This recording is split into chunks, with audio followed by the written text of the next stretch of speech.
Assalamualaikum warahmatullahi wabarakatuh. Perkenalkan, nama saya Yeni Nisi. Saya akan menjelaskan tentang materi sejarah Partai Persatuan Pembangunan. Partai Persatuan Pembangunan adalah salah satu partai yang berpengaruh pada era Orde Baru bersama dengan Golkar dan Partai Demokrasi Indonesia sebagai tugas partai politik utama. Asal-usul ketiga partai ini berawal dari ketetapan MPRS nomor 22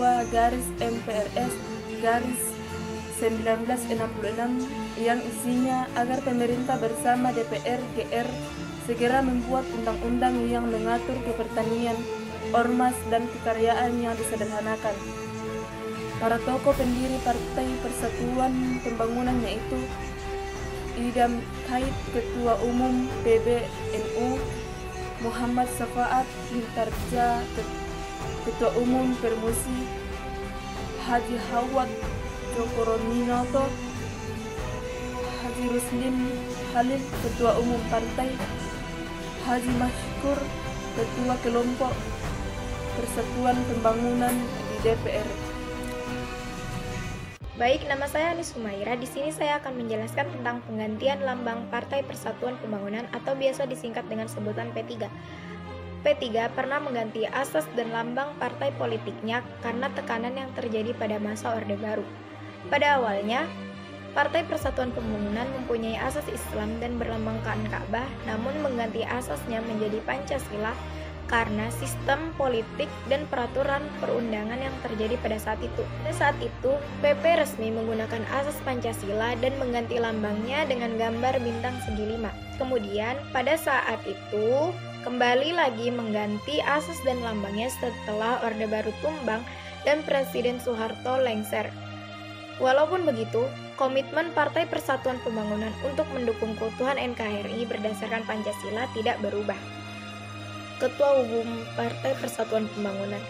Ketua Umum Partai Persatuan Pembangunan yang pertama adalah Haji Muhammad Syafaat Mintareja Esa, menjabat selama 5 tahun. Haji Jailani Naro H, menjabat selama 2 periode.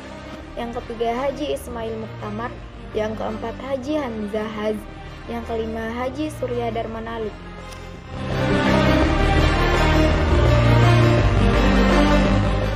Baik, perkenalkan, nama saya Kurniati Manapalengkan. Saya akan membahas tentang pendukung utama Partai Persatuan Pembangunan.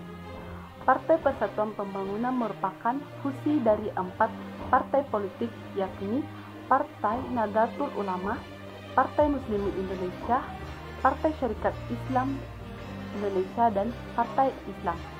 Dan ada juga 16 organisasi massa yang bergabung ke dalam Partai Persatuan Pembangunan, yakni yang pertama Muhammadiyah, yang kedua Jamiatul Wasiliyah, yang ketiga Gabungan Serikat Buruh Islam Indonesia, yang keempat Persatuan Islam, yang kelima Nahdlatul Watan, yang keenam Matla'ul Anwar, yang ketujuh Serikat Nelayan Islam Indonesia, yang kedelapan Kongres Buruh Islam Merdeka, yang ke-9 Persatuan Umat Islam, yang ke-10 Al-Ittihadiyah, yang ke-11 Persatuan Organisasi Buruh Islam se-Indonesia, yang ke-12 Persatuan Guru Agama Islam Republik Indonesia, yang ke-13 Himpunan Seni Budaya Islam, yang ke-14 Persatuan Islam Tionghoa Indonesia, yang ke-15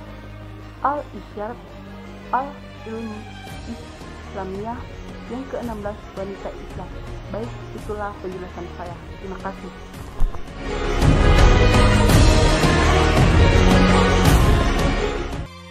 Nama saya Wilpan. Di sini saya akan menjelaskan materi tentang konflik internal Partai P3. Partai P3 tidak lepas dari konflik internal sebagai partai. Salah satunya ketika mantan ketua DPP Partai P3 Surya Dharma Ali mendapat vonis 6 tahun penjara oleh Pengadilan Tindak Pidana Korupsi karena dianggap terbukti terlibat korupsi. proses banding yang dilakukan malah menambah hukuman menjadi 10 tahun penjara dan juga sekaligus mencabut haknya untuk dipilih dalam jabatan publik apapun selama 5 tahun setelah menjalani hukuman penjara. Majelis Hakim Tipikor menyatakan bahwa Surya Dharma terbukti menyalahgunakan jabatan sebagai menteri dalam kasus penyelenggaraan ibadah haji pada tahun 2010 sampai dengan 2013 dan juga dalam penggunaan dana operasional menteri. Sekian.